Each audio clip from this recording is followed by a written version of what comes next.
When at last he fully recovered his senses, he set about rescuing the picture in such desperate hurry that he made a worse mess of it.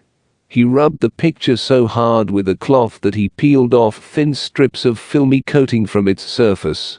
Before he realized what he had done, half the old man's face and nearly all of his turban were gone. Data helplessly looked at the venerable elder, transformed into thick black specks, sticking to the enamel smeared on the rag in his hand. He sat with both hands clutching his head. Every nerve in his head throbbed, as if it would tear itself apart if he did not hold it down. What answer was he going to offer to the customer who had a fanatic devotion to the photograph he had just mutilated beyond recovery? His imagination ran wild, suggesting nightmarish consequences to his own dear self, and to the fragile excessive enthusiasm, inflammable shop. He racked his brain for a long while, till sheer exhaustion calmed his agitated nerves, and made him accept the situation with a hopeless resignation. Meanwhile the plethora of gods, saints and sages gazed down at him from the walls with a transcendental smile, and seemed to offer themselves to him to pray to.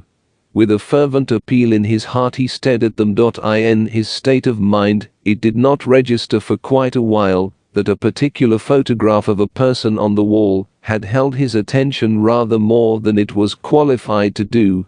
It was ordinary portrait of a middle-aged man in a dark suit and striped tie, resting his right arm jauntily on a studio prop made to low like a fluted Roman pillar. Data was amazed to see that he had a faint likeness to the late lamented old man.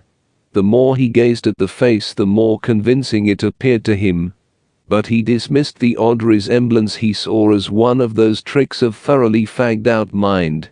All the same, at the back of his mind an idea began to take shape. He saw the possibility of finding an acceptable substitute! He brought down the old wooden box, in which he had kept all the photographs unclaimed over the years. As he rummaged in it, panicky cockroaches and spiders scurried helter-skelter all over the floor. Unmindful of them, Data anxiously searched for the brownish photographs of the old man's vintage. Soon there was a pile before him. He was surprised he could pick up so many which qualified to take the old man's place. But he had to reject a lot of them. In most of the portraits the subjects sported a very conspicuous flower vase next to them, or overdressed grandchildren sat on their laps, and therefore had to be rejected. Luckily, there was one with which Data felt he could take a fair risk. The print had yellowed a bit noticeably, but he calculated that the total effect when put in a dazzling gold frame would render it safe. After a couple of hours' concentrated work he sat back and proudly surveyed the old man's double, looking resplendent in his gold frame. He was so pleased with his achievement that he forgot he was taking perhaps one of the greatest risks any frame maker ever took. He even became bold enough to challenge the customer if his faking was discovered. "Look, my dear man," he would say, "I don't know who has been fooling you. That's the picture you brought here for framing. Take it or throw it away."